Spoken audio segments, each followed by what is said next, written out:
The first in the nation primary narrowing a crowded Democratic field. Let's get right to the results. ABC News projects that Senator Bernie Sanders will win the New Hampshire primary.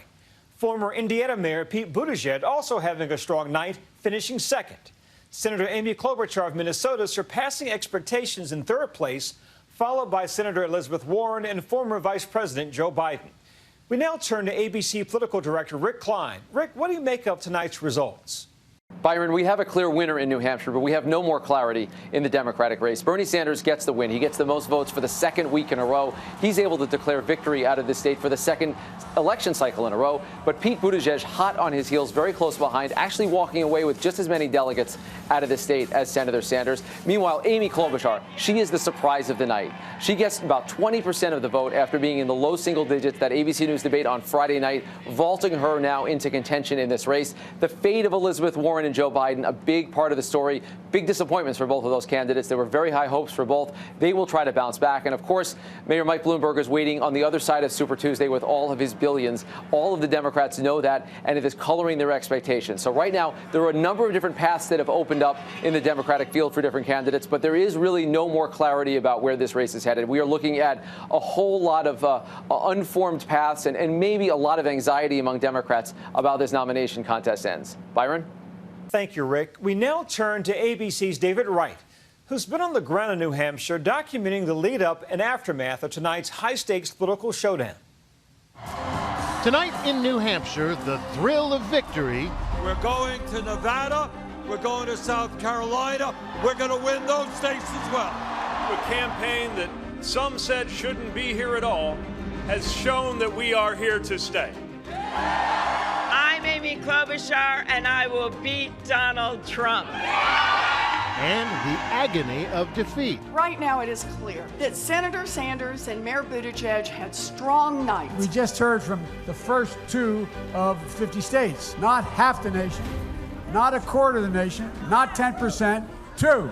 If nothing else, New Hampshire was at least more successful than Iowa in moving the Democratic contest forward. We love you, New Hampshire. The state that goes by the motto, live free or die. You made up your own minds. This is a movement from coast to coast. We can unite this party and this country. And we're just getting started. Big takeaways tonight? In a normal primary, someone who comes out on top in Iowa and wins in New Hampshire would be well on their way. But this is a really weird primary. We are looking at a Democratic Party that is still fractured, that cannot make up their mind, and has a really tough path forward. According to exit polls, nearly half the voters made up their mind in the last few days. How close are you to making up your mind? Not very. I'm not. When you walk into the booth tomorrow, I will make a decision in the next 24 hours. So, what's going to push you over the edge? I don't know. I really want to see a woman win. I think it's time. I'm 65 years old. It's like time. It's way past time.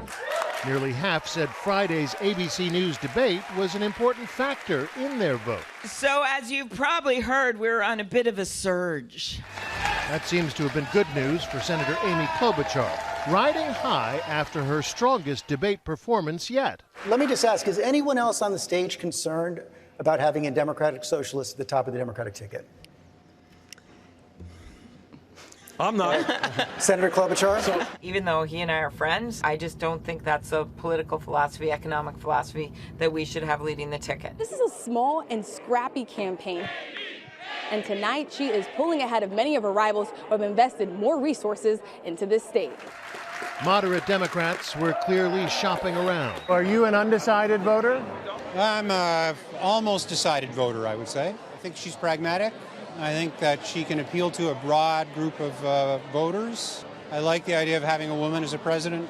I think it's long overdue. Thank you. Klobuchar appears to have benefited from the sudden deflation of former Vice President Joe Biden's campaign. Biden saw the writing on the wall. He headed to South Carolina. I hear it's a little bit warmer now. Well, yeah. Biden left even before the polls had closed, live streaming into his campaign's New Hampshire watch party. Former South Bend Mayor Pete Buttigieg got some of those Biden voters, too. How important is it for you to win here in New Hampshire? For the last year, all of these campaigns, more than 20 campaigns, have been claiming to be the organization that's so solid and so well put together that it's going to go on and defeat Donald Trump. The process of actually proving it, New Hampshire is a big part of that. But many voters told us they were torn. There were a couple candidates that I thought were electable. How's that? So, was that the biggest factor for yeah, electability? It was. But in the end, I just voted for the person I was most impressed with.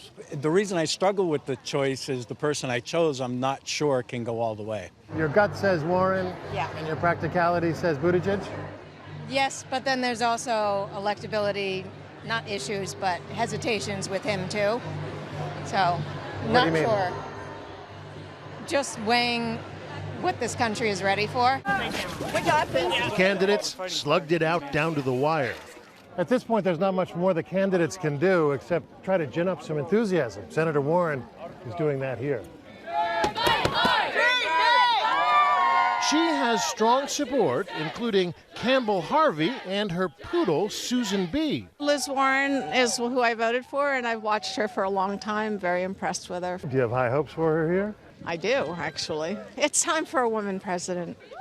Warren was hoping to do better today, but she's not about to throw in the towel. What's your path forward from here? You know, I think it's about people who really want to win in November. And they have to take a really hard look at the top tier candidates and say, who's got the best chance to make it all the way through and beat Donald Trump? Does it become a harder argument to make if you slip farther and further back? I don't think of this so much as, where you are in any individual ranking. I knew from the beginning that this was likely to be a very long process. Tonight, businessman Andrew Yang ended his run after a disappointing showing. You know, I am the math guy, and it is clear tonight from the numbers that we are not going to win this race. One vote for Michael Bloomberg. Today, one candidate who wasn't even on the ballot won bragging rights in the tiny hamlet that traditionally votes first.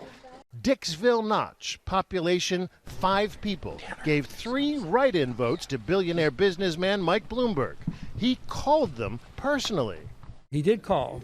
He did call me. He called you? Yeah, called several of us. What was the conversation like? It was a nice conversation. He's a very articulate man. We talked about our dogs.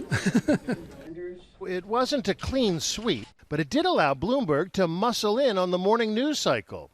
The first winner overnight was not even on the ballot. We're talking about the former mayor of New York City, Michael Bloomberg. By afternoon, the story had changed after audio surfaced from a 2015 appearance at the Aspen Institute, where Bloomberg defended the controversial New York City police policy known as stop and frisk. 95% of your murderers and murder victims fit one MO. You can just take the description, Xerox it, and pass it out to all the cops. They are male, minorities, 15 to 25. We put all the cops in the minority neighborhoods. Yes, that's true. Why we do it? Because that's where all the crime is. And the way you get the guns out of the kids' hands is to throw them against the wall and frisk them. Knowing a Democrat can't win without turning out African American voters, Bloomberg apologized for that stance just before he jumped into the race. I was wrong, and I'm sorry. By the end of the day, the hashtag was trending, Bloomberg is racist. The others pounced. You don't Xerox people, and it's upsetting to hear that kind of language. How big a worry should that be in the minds of voters? Look, this is part of his record, and record matters.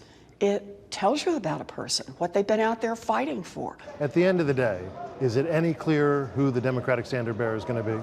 Absolutely not. And that is probably the worst thing for Democrats. Tonight, New Hampshire had its say. Because of you, we are taking this campaign to Nevada. To Nevada, to South Carolina. This victory here is the beginning of the end for Donald Trump. One down, 55 primaries and caucuses still to go. I'm David Wright for Nightline in Manchester. Hi, everyone. George Stephanopoulos here. Thanks for checking out the ABC News YouTube channel. If you'd like to get more videos, show highlights, and watch live event coverage, click on the right over here to subscribe to our channel. And don't forget to download the ABC News app for breaking news alerts. Thanks for watching.